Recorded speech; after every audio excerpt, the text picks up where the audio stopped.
Last Chance U Season 2. We underway. Oh, what's good, man? My name is FlemLo Raps. If you're not familiar with me, I do sports gaming videos, mostly NCAA Football 14, also Madden stuff, NBA Live 2K. Also happen to be an avid Last Chance U fan. I did a ton of spotlight videos on last season. Those videos did great. You can check them out if you're new here. We're talking JF3, DJ Law, Ali, Isaiah Wright. Everything linked to that playlist is in the description. This season we're gonna be doing that, but we're also gonna be reviewing each episode in this season. There's 8 of them. If that sounds like something that interests you, consider subscribing. Also, if you dig this video, don't forget, click the thumbs up button. We're gonna shoot for 500 likes on this one. Last thing, this will include some spoilers, so if you have not seen episode 1, this is only about episode 1.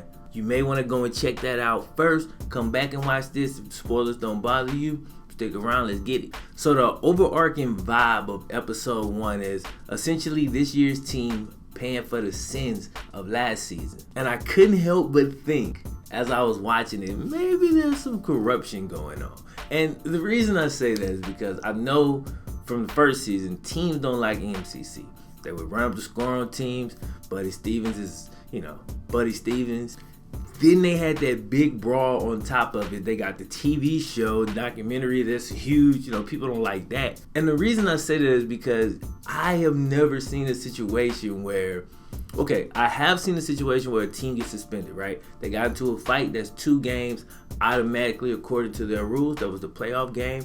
First game of this season, that's completely fair. 2 games is actually a little bit light for something like what happened with them. So that's cool. The crazy thing was they suspended everybody. It was so extreme, bro. They suspended DeAndre Johnson, the quarterback, who's at FAU now.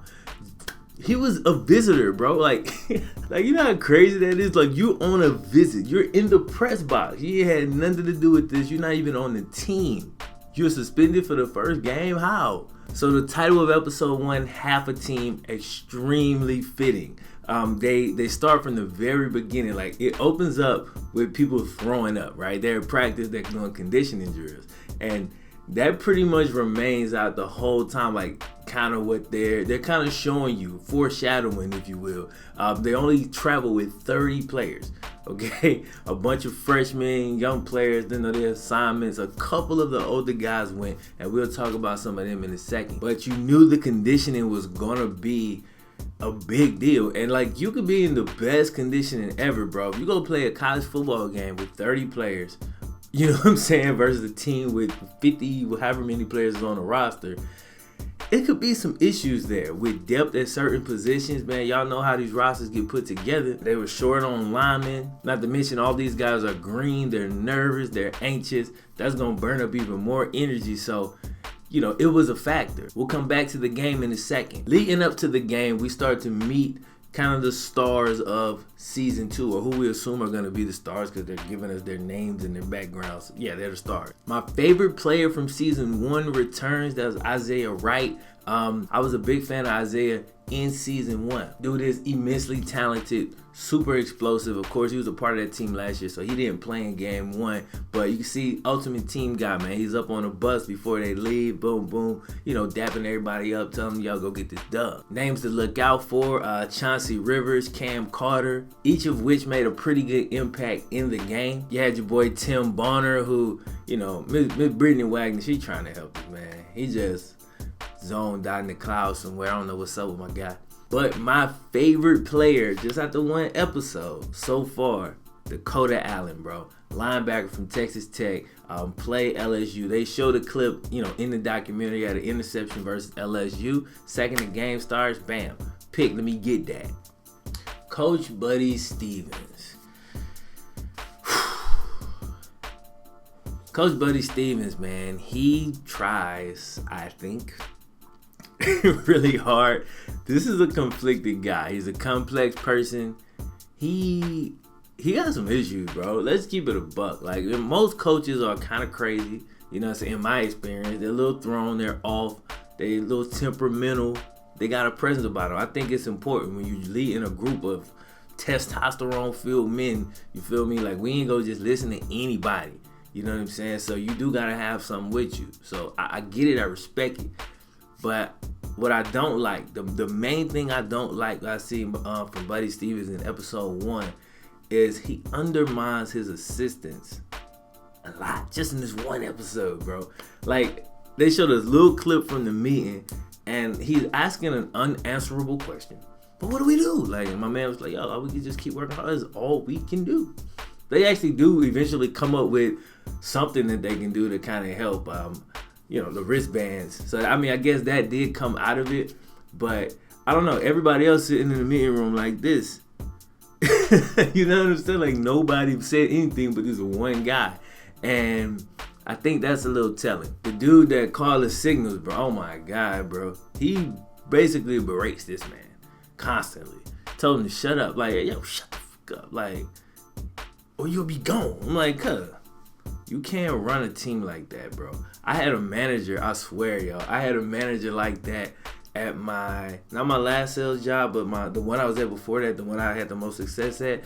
My last manager was like that, man. He undermines assistants, undermines everybody. He showed me hella respect, but that ain't the point. But the store didn't function properly because we knew he didn't respect the assistants. He didn't respect the people that was in these positions. So what would happen is there's a disconnect. You feel me? Like, if you ain't showing them no respect, then I ain't gonna show them no respect. So how can they possibly do their job? You know what I'm saying? Effectively. So anyway, there's a lot of lead up, a lot of build up to it, but eventually they travel to the game, right? They go to Jones, another junior college in Mississippi, right? 30 some odd players, all young players, a lot of freshmen. And then of course, some of the guys who transferred in from other schools, Dakota Allen played, and those guys we talked about earlier. So they get to the game and game starts out terribly. If you've ever been like on a kind of a makeshift team, you had a lot of people get suspended at one time, or maybe y'all just a really young team and the leaders on the team are also young and the line was shoddy, you're going to struggle offensively, right? Quarterback VJ Miller, who I like VJ, bro. I like how poised he was because he could have easily just, kind of lost it out there because the block was terrible. He's thrust into this situation. You feel me? So I really like what he brought to the table, his mobility and just a will to win.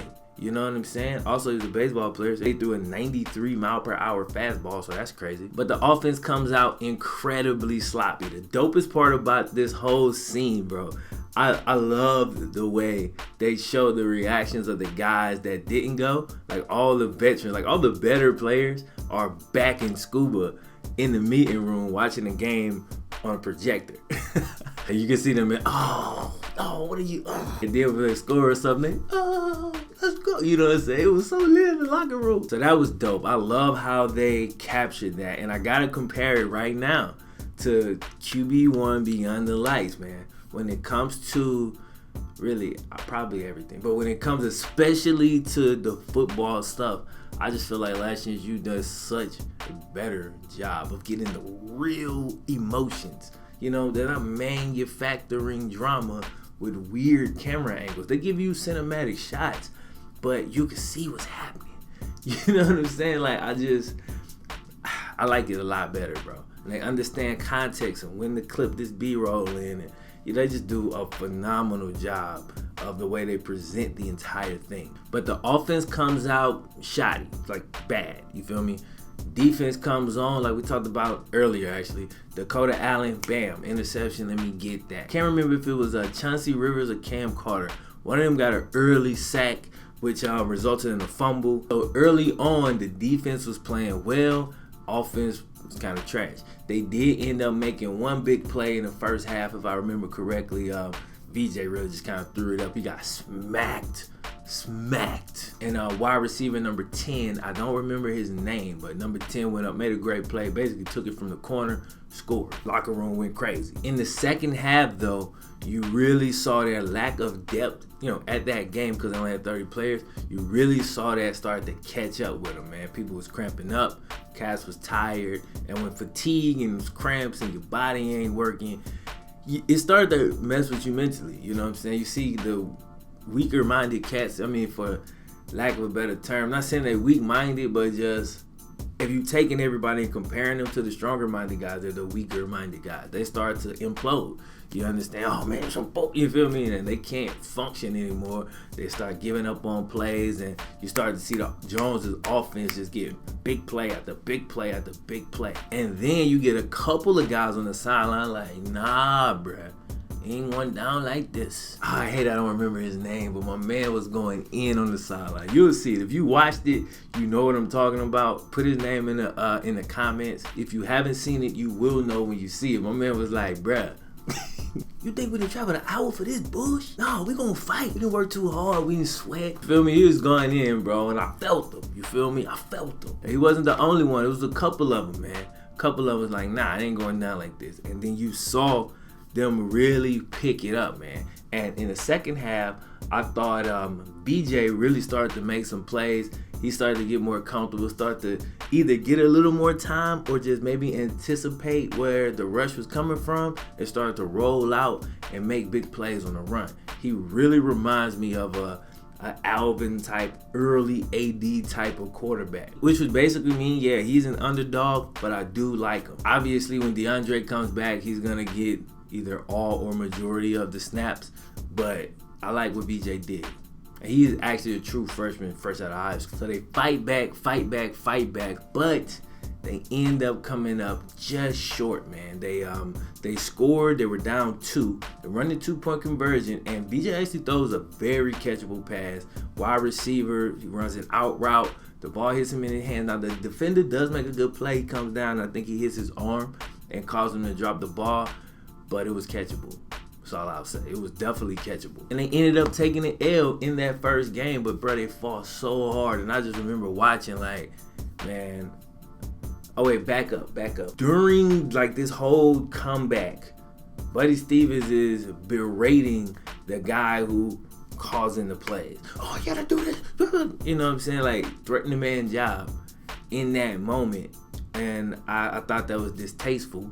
And I didn't like it. You feel me? I thought the guys did a great job, the documentary guys, of showing that and like how that was running. And a lot of times on shows like this, they'll drum up the drama. But I feel like from everything we've seen from this film crew and just these filmmakers, they pretty much keep everything as authentic as possible. So I gotta think this was actually happening at the same time, you feel me? I felt like he should have done a better job of keeping his composure while his team was fighting back. You understand? Because it almost felt like they was on their own. At one point, you feel me? Then I felt like he came back and was like, you know, cool. So at the end of the game, I was very worried about what he was going to say. And I was like, you know, I don't know about what you going to say, buddy. But I love what he said. He said exactly what I was thinking. Like, couldn't be more proud of this team because, again, we got none of our we don't have most of our main guys in these key positions. Offensive line, bro, like, we all know, you know what I'm saying? Take any team, snatch the offensive line, they're trash. I don't care. Minimal D lineman, we already talked about it. We ain't got to go back through it. But, you know, 30 guys, man, the way they fought, the way they came back, and, you know, talent, they were way more talented than Jones, even with just those few players. But again, because they don't have any subs, like talking about, they got no experience out here, like talking about, you know, in the end of the game, that was just a little bit too much. But I felt like it was a game they should have definitely held their heads up. You know, y'all played well. You played hard. It was a ton of mistakes, but you played so hard, you know what I'm saying? You got to respect that. And there's a lot of redemption in that, and there's a lot of hope in that, you know, as a coach going forward. It's just you know what I'm saying? This ain't been your whole team, you feel me? And the way they fought, you got to respect it, you feel me? And he said the same thing, man. He was super proud of him. He didn't get on him or like curse him out or something like that. He cursed him out the whole game. But at the end, you know, he told him how proud he was and how much they fought, and, you know, and that's what's up. Now, remove from that. Now, I know the season is already over. Like, I know there will be a guy in the comments, you know, the season is already over. Here's what happened. If you do that, yo, I'm either going to just delete your comment, or if you all down there doing that a lot, I'm going to block you, bro. Because clearly we know the season is over. But if you're like me and you want to enjoy the show and experience it you know what I'm saying, in the best way possible. You ain't reading into what happened in the season. You just want to see it in the show. So with that being said, I'll see how they bounce back in episode 2. I know some of y'all probably have watched episode 2 already. I'm going to be doing these just one at a time. Ain't no point in just rushing all of this out in a day. Not to mention we got other series. But again, I hope y'all enjoyed this, man.